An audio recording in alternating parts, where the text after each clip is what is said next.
नमस्कार, मैं हूं संतोष। आप देख रहे हैं ट्रेड यूनियन ऑफिशियल। तो दोस्तों, स्वागत है आप सभी को ट्रेड यूनियन ऑफिशियल में। तो दोस्तों, आप सभी को मैं बता दूं, ट्रेड यूनियन का महासचिव शाहनवाज सर कुछ अपनी बातों को रखे हैं जो ग्रुप में जुड़े सभी मेंबर एंड अधिकारीगण को सुनना चाहिए और ग्रुप में नए भी जुड़े उन लोगों को भी सुनना चाहिए और समझना चाहिए।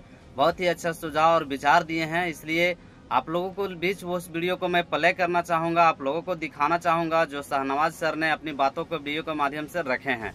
तो वीडियो को दोस्तों मैं साइड में यहाँ पे प्ले कर देता हूँ, आप लोग वीडियो देखिए और देखने के बाद दोस्तों एक छोटा सा कमेंट कर दीजिएगा। जो भी आपका राय होगा जरूर एक छोटा सा कमेंट कीजिएगा और वीडियो को लास्ट में एक लाइक करके वीडियो को शेयर करके जाइएगा, ताकि हमारे ड्राइवर समाज तक यह वीडियो पहुंच सके और सभी को जानकारियां मिल सके कि ट्रेड यूनियन भी एक यूनियन है और श्रमिक विभाग से जुड़ा हुआ इसमें बहुत सारे लाभ को दिया जाता है, जो सभी को जानकारियां मिल सके और सभी लोग इस ग्रुप से जुड़ के और इस ग्रुप का लाभ को उठा सके। चलिए वीडियो को करते हैं स्टार्ट। जय हिंद, जय झारखंड। मैं शाहनवाज खान और झारखंड ड्राइवर ट्रेड यूनियन महासचिव। साथियों, आज मैं कुछ पदाधिकारियों और यूनियन के टॉपिक पे बातें बता रहा हूं। इसे ध्यानपूर्वक सभी सुने और अमल में लाएं। देखिए, हम लोगों ने जिस समाज और जिस संगठन का गठन किया है, सबसे बड़ी चुनौती है इस समाज को, इस संगठन को बेहतर तरीके से कैसे हम संचालित कर पाएंगे। हमारे राज्य कमेटी के पदाधिकारी हो या जिला कमेटी के हो या समस्त झारखंड के हर जिले के पदाधिकारी, प्रखंड के पदाधिकारी, सभी का ये उद्देश्य है, ये कर्तव्य बनता है कि अपने स्तर से अपने नीचे के जितने भी हमारे सदस्यगण हैं, चालक भाई हैं, सबको किस तरह से समेट कर एक परिवार की तरह रखा जाए। ये हम लोगों के लिए बहुत बड़ी चुनौती है और इस काम को करना इतना आसान भी नहीं है। इसके लिए हमें ईमानदारी, निष्ठा अथवा संघर्ष की ज़रूरत पड़ेगी, ताकि हमारे जितने भी चालक सदस्यगण हैं उन्हें हम लोगों के काम से संतुष्टि महसूस हो। उन्हें लगे कि नहीं, हमारा यूनियन, हमारे पदाधिकारी जिनका चयन हम लोगों ने किया है, वो हमारे लिए, हमारे हितों के लिए बेहतर कार्य कर रहे हैं। और जिस तरह से एक गार्जियन, जो घर का गार्जियन होता है, समाज का गार्जियन होता है, उस पद को बखूबी पूरी ईमानदारी के साथ वो निभा रहे हैं। तो सबसे बड़ी बात है कि जो सदस्यगण हैं, जिसे कुछ लोग इग्नोर करने का काम करते हैं, उनकी बातों को सुनने का काम करते हैं, उनको अपनी बातों को रखने नहीं देते हैं या चुप करा देते हैं। तो मैं सभी पदाधिकारियों को ये बताना चाहता हूँ कि किसी भी संगठन के लिए जो सदस्य होते हैं ना, यही उनकी रीढ़ की हड्डी होती है और सदस्यों के दम पर ही कोई भी संगठन को संचालित किया जाता है और निर्माण भी जो संगठन होती है उन्हीं के उद्देश्य के चलते होती है। क्योंकि अगर हमारे पास उद्देश्य ही ना हो तो फिर कोई संगठन बनाने का और उसे चलाने का सवाल ही पैदा नहीं होता। तो हम लोगों के पास जो उद्देश्य हैं, जो समस्याएं हैं हमारी चालक भाइयों की, जो उनकी मांगें हैं, जो लंबे समय से जिससे वंचित हैं, हमें उस ओर ध्यान देकर उसके प्रति काम करने की एक दिशा नीति अनुशासन के तहत कार्य करने की ज़रूरत है और बनाने की भी ज़रूरत है। हम पदाधिकारी हैं, इसका ये अर्थ नहीं है कि हम सिर्फ अपने सदस्यों को दिशा निर्देश देते रहें। कभी कभी हमें उनकी भी दिशा निर्देश की आवश्यकता पड़ेगी, तो वो अपने दिशा निर्देश तभी दे पाएंगे जब उनसे हम बात करेंगे या उन्हें बात करने का मौका देंगे। तभी समझ में आएगा कि हमारे सदस्यों की भी कोई मांग है या कोई बात अपनी रखनी चाहते हैं। उन बातों को भी हमें सुनना बहुत ही ज़रूरी है। और सर्वप्रथम मैं एक बात और बता देना चाहता हूँ, और पूर्व में भी ये बातें मैं बता चुका हूँ कि हम बहुत बड़े समाज का नेतृत्व करने जा रहे हैं, बहुत बड़े समाज का।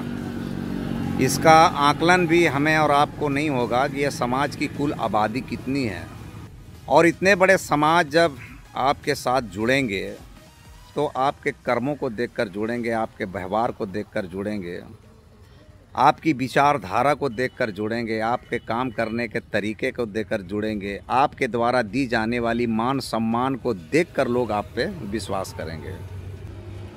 साथियों, मैं पूर्व में भी ये बात बता चुका हूँ कि हमारे इस संगठन में ऐसे लोगों के लिए कोई जगह नहीं है जो इंसानों से भेदभाव करे, जात पात की भावना हो, धर्म मजहब की भावना हो, ऊंच नीच की भावना हो, छुआछूत की भावना हो, एक दूसरे के प्रति भेदभाव की भावना हो, ऐसे लोग को हम यूनियन में बिल्कुल जगह नहीं देंगे और ना उसे रहने देंगे। तो स्वेच्छा से ऐसे लोग खुद ही निकल जाएं तो बेहतर है, अन्यथा हम चिन्हित करके उन्हें निकालने का कार्य करेंगे। हमारा संगठन बिल्कुल संवैधानिक और अनुशासन के तौर पर चलेगा।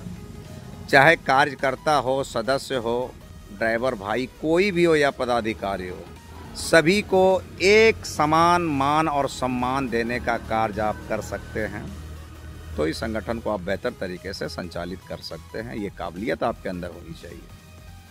और आप किसी की बातों को दबाने की प्रयास करते हैं, उनको बोलने नहीं देते हैं और ये सोचते हैं कि मैं पदाधिकारी हूँ, जो मैं बोलूँगा उसी के अनुसार आप सभी चलें या वही काम करें और जो मैं बोल रहा हूँ वही सही है, तो ऐसे लोग ज़्यादा दिन संगठन में नहीं टिक पाएंगे। तो जाहिर सी बात है, हम लोगों का उद्देश्य साफ है, हमारे संगठन का नीति नियम साफ है। हम लोग कम ही सही, ज़्यादा भीड़ की हमें आवश्यकता भी नहीं है। अगर हम अपने उद्देश्य के अनुसार ईमानदारी से अपने कार्य को करेंगे तो हमारा संगठन आगे चल के मजबूती की ओर बढ़ेगा। और इस संगठन को बढ़ाने के लिए आप सभी का योगदान पूर्व में भी रहा है, आगे भी मैं उम्मीद करता हूं कि आप लोगों का पूर्ण ईमानदारी से योगदान रहेगा, सहयोग रहेगा और इसको संचालन करने में हम लोगों को आगे भी कोई समस्या या परेशानी नहीं आएगी। बस इसके लिए हमें ज़रूरत है ईमानदारी की, सच्चाई की और एक दूसरे को मान सम्मान देने की।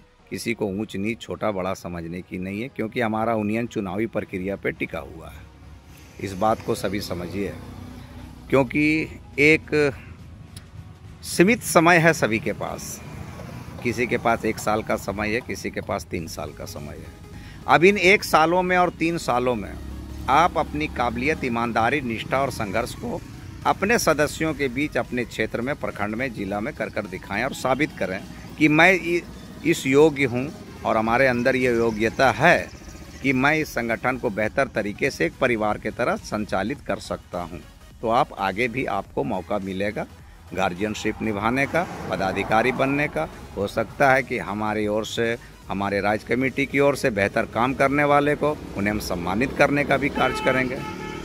तो ईमानदारी बहुत ज़रूरी है। ये विश्वास जगाना, विश्वास खुद के अंदर में पैदा करना, दूसरों को विश्वास में लेना, ये हम सभी पदाधिकारियों का ये कर्तव्य बनता है।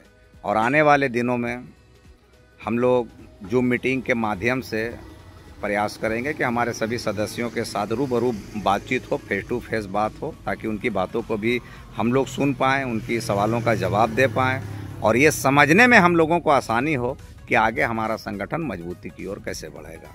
इस ओर सभी पदाधिकारियों को ध्यान देना है।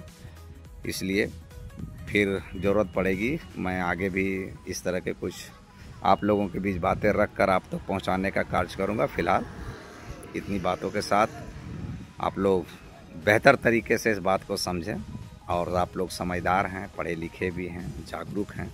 हमें तो एक दूसरों को जागरूक करना है। हाँ, कुछ कमियां त्रुटि इंसानों के अंदर होती है, इसे दूर करने का प्रयास करें। धन्यवाद।